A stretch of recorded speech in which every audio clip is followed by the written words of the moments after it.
Well, it's the idea of recognizing that capitalism has worked fantastically for the richer people in the world, but in some ways we need to refine it so that the needs of the poorest 2 billion get met, and so they're seeing some of the rate of improvement that the richer billions actually take for granted. Well, capitalism has certainly served you very well, and at its heart is self-interest. How can you persuade, if you like, the richer people, those that benefited from capitalism, to put more resources in the way of the poorer people? Well, this actually goes back to something Adam Smith said back when he first sort of defined capitalism for us, which is that people do care about others. And so if we can ask companies to be more creative of thinking of these special needs and try and get the profit motive in there as much as we can, but when we can't, use recognition, reward them for that, have their ability to recruit and partner be improved by that, that can make a huge difference. Be a bit more specific, Bill. I mean, what sort of things would you be looking at? Well, there was a new law passed in the United States that says that if you come up with a drug for malaria or tuberculosis, you get fast track on another drug that can be worth hundreds of millions. Another example is that money was put forward so that if somebody does a vaccine for pneumonia, the rich world governments have said that they'll pay for that vaccine.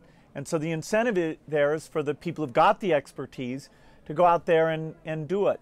A favorite example of mine is the Red Campaign, where people with great products associate themselves with the Red cause, and that generates money that has now been used to save over 2 million lives by buying the drugs that they need for their AIDS. Well, the Red Campaign is great, and it includes, for example, the Red credit card. But, you know, there are a lot of Red credit cards out there, I grant you, but there are an awful lot in other colours. How do you bring this in from the margins, except by legislation? And surely philanthropy by legislation is a bit doubtful.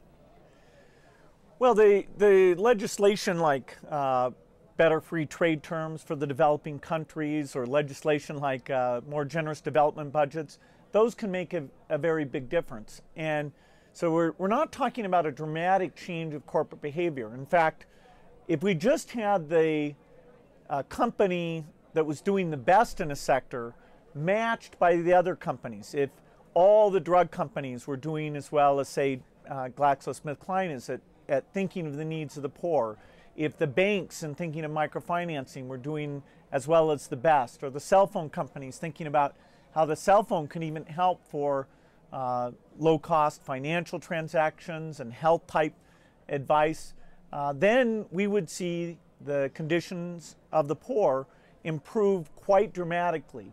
And so I think a little bit of push, some external measurement, some reputational involvement here is going to get capitalism working much better for that bottom 2 billion. Meanwhile, you yourself are stepping down, if you like, from the front rank of capitalism. You no longer be a full-timer at Microsoft. What happens next for Bill Gates at the age of 53? What are you going to be doing? Well, it's a switch where I've been full-time at Microsoft and part-time on the foundation work. Now, that foundation work will become full-time for me.